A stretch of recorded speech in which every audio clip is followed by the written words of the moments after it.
Deus é carente? O chamado de Deus para os seus filhos parece de uma pessoa aflita, uma pessoa que está angustiada por suas faltas.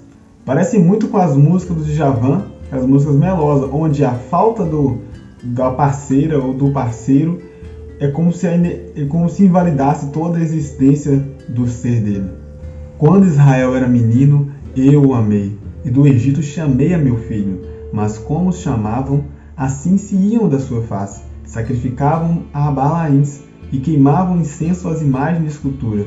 Todavia, eu ensinei a andar a Efraim, tomei-os pelos seus braços, mas não conheceram quem os curava. Oséias 11, 1-4. Toda essa preocupação, todo esse chamado, toda essa forma de convidar de volta a um relacionamento os seus filhos ou seus servos, assemelha-se muito a práticas que a gente vê como um relacionamento de possessão e controle. Deus talvez estaria carente ou algo semelhante? Além que a gente vê em muitos cultos evangélicos e também nas músicas, muitos pastores e crentes quase que implorando para você voltar para Jesus, ou te implorando para você ir à igreja, para você começar a frequentar, aceitar Jesus. Por quê? Será que Deus ele sente necessidade tão grande da gente? Até porque, se isso for verdade, a cruz pode ser interpretada como um ato dramático de um Deus com sérios problemas mentais. Será que Deus não se satisfaz com o seu grande poder e glória que tanto exibe? Será que Deus ele é carente? É isso que a gente vai ver agora, nesse conteúdo aqui pra frente. Fala comigo, peculiar. Aqui é o Gabriel, do espaço Mente Sem Corrente, onde a gente gosta de ter um pensamento crítico, um pensamento sincero, fazer perguntas sinceras sobre diversos temas, diversos assuntos que vêm na nossa mente aí. Não somos formados em nada, não sabemos de nada, mas pensamos e gostamos de compartilhar esse pensamento para podermos aprender. Se você se identifica com isso, gosta de fazer perguntas, gosta de questionar, gosta de pensar, considere se inscrever nesse canal que a gente vai ter muito mais vídeo pela frente, abordando diversos assuntos que nos vem à cabeça, mas não temos espaço para falar sobre isso. E esse é mais um desses. Beleza? Então, vamos pro vídeo. Passando para lembrar rapidinho que todo o conteúdo desse vídeo já foi tirado do nosso blog, já foi postado lá há muito tempo, mentesemcorrente.com.br, e vai ser lá no primeiro link da descrição. Se você gosta de ler, dá uma fortalecida lá, fechou? Vendo esse assunto de forma cronológica, a gente vê que desde o princípio bíblico, a Bíblia pode ser interpretada como um relacionamento entre Deus e o homem. Tanto que Deus ele criou a terra e criou o jardim para ter esse momento de exclusividade. E no momento que o homem ele rompe, decide não obedecer a Deus, ouvindo o que a serpente tinha a dizer, Deus ele vai até o jardim onde eles estavam e vai o quê?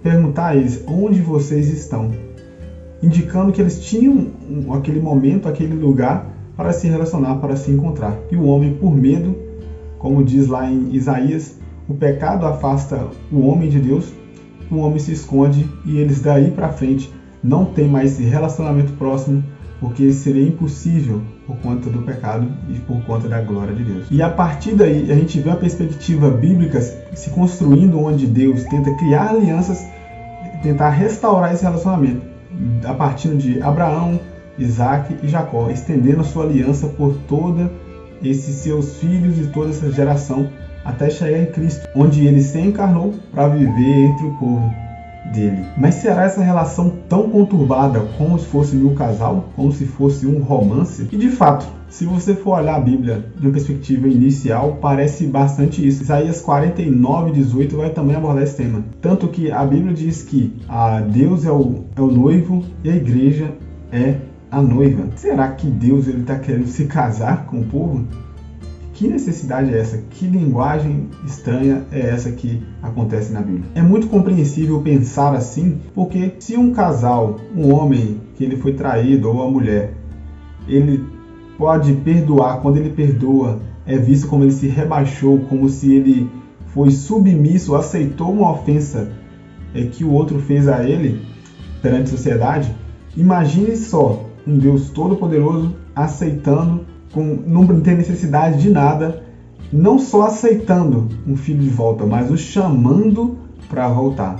porque essa forma de relação ela é muito complexa e ela é incompreensível aos nossos olhos humanos.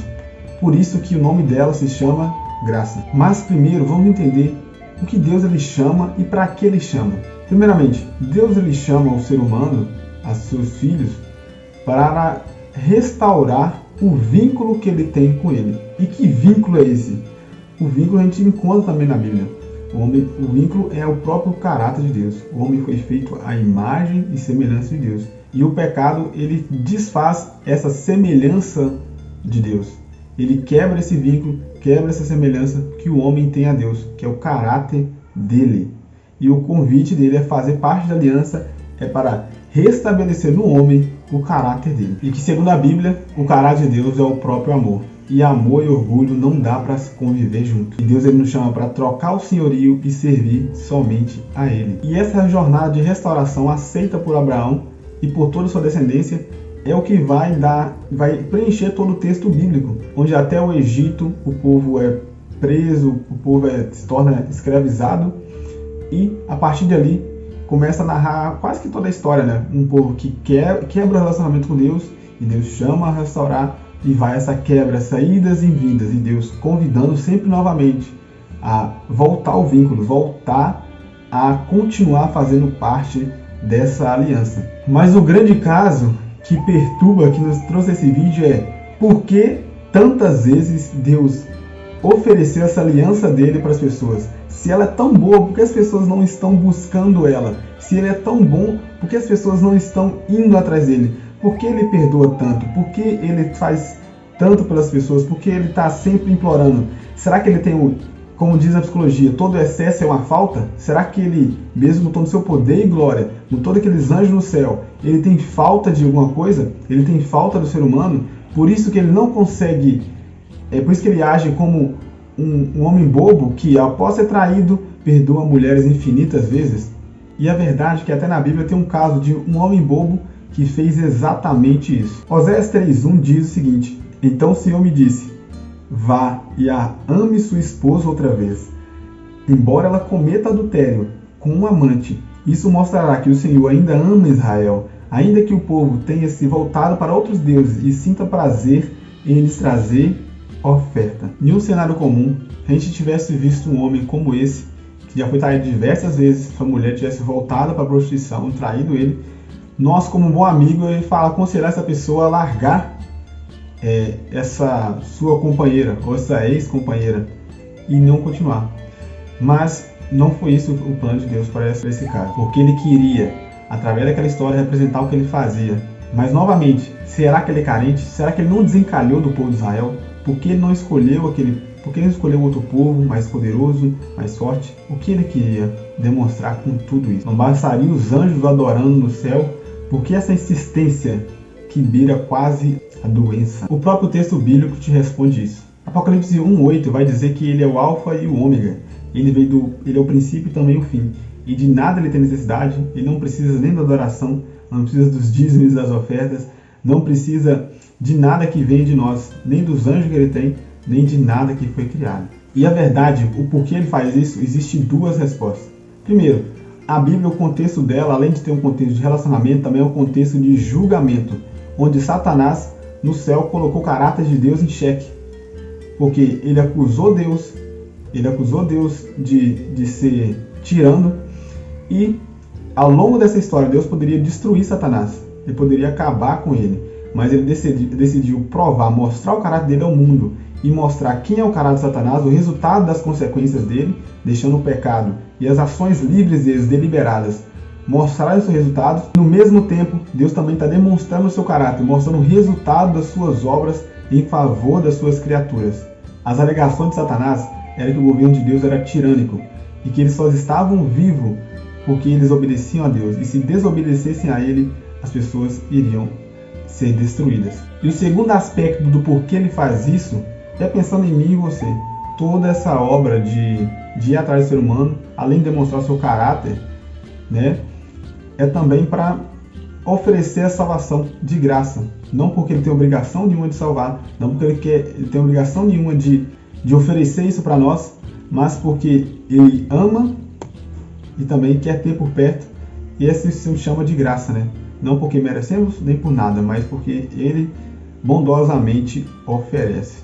Ezequiel 20:44 diz que Ele tem uma obra de limpeza para realizar e exterminar o pecado, por amor ao seu nome. Então esqueça essa ideia de um Deus romântico, de um Deus apaixonado. Ele está cumprindo uma obra, Ele está defendendo o seu caráter. E no meio disso tudo, a demonstração do caráter dele, que é amor, Ele está oferecendo a graça a nós que afastamos dele e que desejamos viver da forma que queremos. E ele também te deixa a oportunidade para viver da forma que a gente quer. Mas um dia Ele vai cortar a árvore do mal. E se você estiver em cima dela, se você estiver ligado a ela, infelizmente, você já sabe o seu destino. E Ele convida cada um de nós a aceitar ou não esse convite. Cabe a nós realizar ou não essa decisão. Então, respondendo, Deus é carente? Não, mas Ele é muito interessado na minha e na sua vida, né? Então me responda aqui agora nos comentários quão esclarecedor foi esse vídeo se de Deus é carente. Se você concorda ou não com a minha opinião. Eu sei que tem muita gente por aí insistindo para você voltar para a igreja, ou pastores insistindo para você aceitar Deus, você se aproximar dele, mas tenha certeza que isso, se tem algum bem, faz mais bem para você do que para as outras pessoas, do que para Deus, propriamente dito. Fechou? Comenta aí e curte se esse vídeo te ajudou de alguma forma, que